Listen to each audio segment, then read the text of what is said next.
Hello students, welcome to our YouTube channel GFA digital platform. आज की class में हम डिस्कस करेंगे एक्सेल का बहुत ही इंपॉर्टेंट फॉर्मूला जो कि होने वाला है वी लुकअप।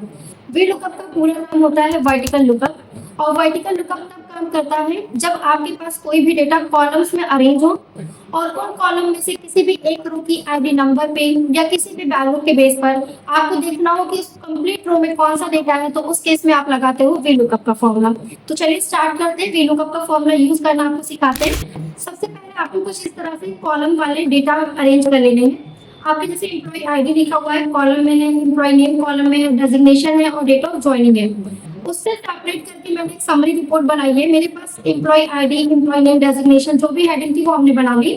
इसके साथ साथ हमने कहा एम्प्लॉय आईडी दिया है 105। अब हमें फाइंड आउट करना है कि 105 पर कौन सा एम्प्लॉय है, उसका डेजिग्नेशन क्या है और उसकी डेट ऑफ ज्वाइनिंग क्या है। 105 नंबर की वैल्यूज पर मुझे सारी चीजें फाइंड आउट करनी है। तो हमें सबसे पहले यहाँ पर देखना है कि हमारा डेटा कॉलम में है, तो इस चीज पर लगेगा वी लुकअप, वर्टिकल लुकअप। आपको एम्प्लॉय नेम फाइंड आउट करना है, तो आप एम्प्लॉय नेम वाले सेल पर सामने क्लिक करेंगे, इज इक्वल टू लिखेंगे, वी लुकअप लगाएंगे। वी लुकअप लगाने के बाद आपको क्या करना है, सबसे पहले लुकअप वैल्यू को सिलेक्ट करना है। लुकअप वैल्यू क्या होती है, वो वैल्यू जिससे हम अपने डेटा को फाइंड आउट करना चाहते हैं। तो हमारे पास लुकअप वैल्यू हो जाएगी आईडी नंबर 105।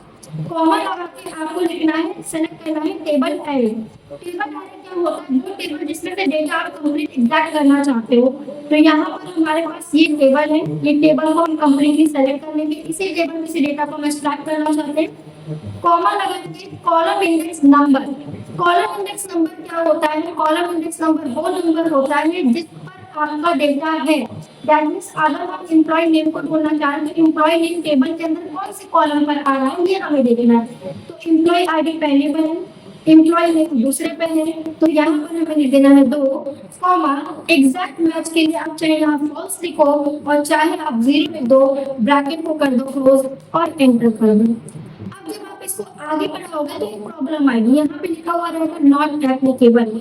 रीजन क्या है कि जब आपने ड्रैग किया तो सेल ने अपनी एड्रेस को चेंज करेंगे, सेल ने अपनी पोजीशन को चेंज करेंगे आप, बट हम नहीं चाहते कि सेल अपने एड्रेस को चेंज करें, तो एड्रेस फिक्स कर देना चाहते हैं। तो यहाँ पर जहाँ हमें आंसर मिला है इसको हम F4 बटन प्रेस करके लॉक कर देंगे। आपको F4 बटन को प्रेस कर देना है। सेम एज इट इज, ये जो टेबल हमने सेलेक्ट किया इसको भी F4 करके प्रेस कर देना है और एंटर कर देना है। जब एंटर करके हम इसे ड्रैग करेंगे तो इस तरह से हमारे पास डेजिग्नेशन और डेट ऑफ ज्वाइनिंग में सेम नेम फॉर्मेट आ गया।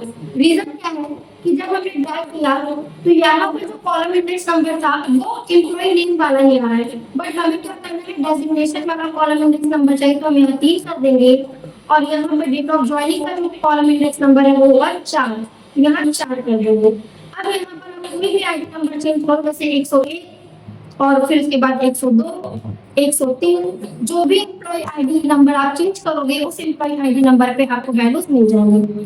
चलिए, ये तो हमारा हो गया इतनी चीजें। अब मैं थोड़ा सा आपको यहाँ पर बताऊंगी कि कैसे आप बटन की हेल्प से वैल्यूज को चेंज करते हैं। जो डेट ऑफ ज्वाइनिंग में यहाँ नंबर आ रहा है इसको हम डेट ऑफ फॉर्मेट कर लेते हैं, डेट फॉर्मेट में, और इस तरह से इसको बना देते हैं। अब आपको करना क्या है, सबसे पहले आपके पास डेवलपर टैब। अब आपको करना क्या है, सबसे पहले आपके पास होना चाहिए डेवलपर टैब। डेवलपर टैब पर जाने के बाद आपको मिलेगा इंसर्ट। इंसर्ट पे जाने के बाद आपको यहाँ पे मिलेगा स्पिन बटन। आपको एक बटन यहाँ ड्रॉ कर लेनी है और ड्रॉ करने के बाद इस बटन को कुछ कमांड देने पड़ेंगे। कमांड कैसे देंगे, सबसे पहले राइट क्लिक करेंगे, फॉर्मेट कंट्रोल पे जाएंगे। फॉर्मेट कंट्रोल पे जाने के बाद करंट वैल्यू, करंट वैल्यू को माना जाएगा। ये जो आपके यहाँ पर वैल्यू है 103, इसको करंट वैल्यू हम मानेंगे।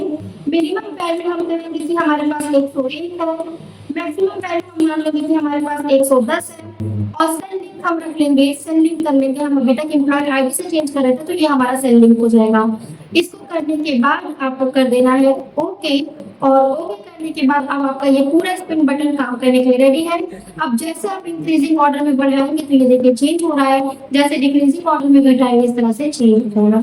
एक और इशू आ रहा है कि जब हम यहाँ पर ऐसे बढ़ा रहे हैं नंबर तो नॉट एप्लीकेबल बता रहे हैं, क्योंकि आपके पास वैल्यू ही नहीं है 110 तक की।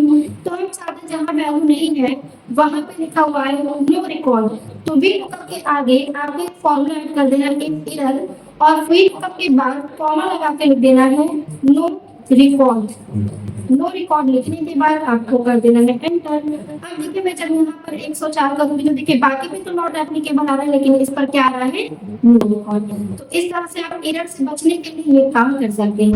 आई होप आपको ये VLOOKUP का वीडियो अच्छा लगा होगा। अगर आपको वीडियो अच्छा लगा है तो आप वीडियो को लाइक करिएगा और चैनल को सब्सक्राइब करिएगा।